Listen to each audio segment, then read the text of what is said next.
APCC chief YS Sharmila Reddy Karnataka ఉప ముఖ్యమంత్రి DK Shivakumar తో భేటీ అయ్యారు. బెంగళూరులోని ఆయన నివాసంలో కలిశారు. ఈ నెల 8న విజయవాడలో నిర్వహిస్తున్న వైఎస్ఆర్ 75వ జయంతి వేడుకలకు హాజరవ్వాలని ఆమె శివకుమార్ ను కోరారు. భేటీలో భాగంగా ఏపీలో కాంగ్రెస్ పార్టీ బలోపేతంపై ఇరువురి మధ్య చర్చ జరిగింది. ఈ నెల 8వ తేదీన దివంగత ముఖ్యమంత్రి డాక్టర్ వైఎస్ రాజశేఖర్ రెడ్డి 75వ జయంతి. ఈ కార్యక్రమాన్ని ఏపీసీసీ ఘనంగా నిర్వహించబోతోంది. ఆ రోజున రాష్ట్ర వ్యాప్తంగా అన్ని జిల్లాలు నియోజకవర్గాల్లో గల పార్టీ కార్యాలయాల్లో వైఎస్ఆర్ చిత్రపటానికి నివాళులర్పించాలని కాంగ్రెస్ నిర్ణయించింది. విజయవాడలో గల పార్టీ కేంద్ర కార్యాలయంలో వైఎస్ఆర్ సంస్కరణ సభను కాంగ్రెస్ నిర్వహించనున్నట్లు తెలుస్తోంది.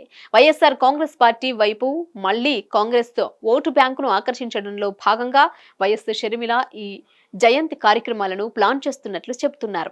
2029 ఎన్నికల నాటికి గ్రామ స్థాయిలో పార్టీని బలోపేతం చేయడంలో భాగంగా కాంగ్రెస్ ఓటు బ్యాంకును బలోపేతం చేసుకునే ప్రయత్నాల్లో ఆమున్నట్లు తెలుస్తోంది.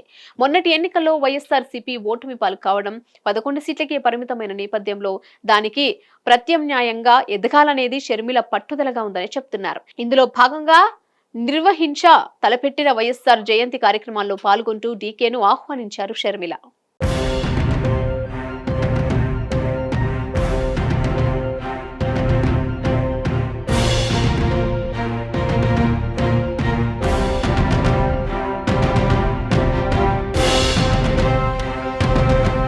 హిట్ టీవీ యాప్ ని డౌన్లోడ్ చేసుకోండి. ఇందులో short news, live news, entertainment movies అన్ని అవైలబుల్ గా ఉన్నాయి. Please download Hit TV app. Hit TV app hit TV app ని ఫ్రీగా డౌన్లోడ్ చేసుకోండి.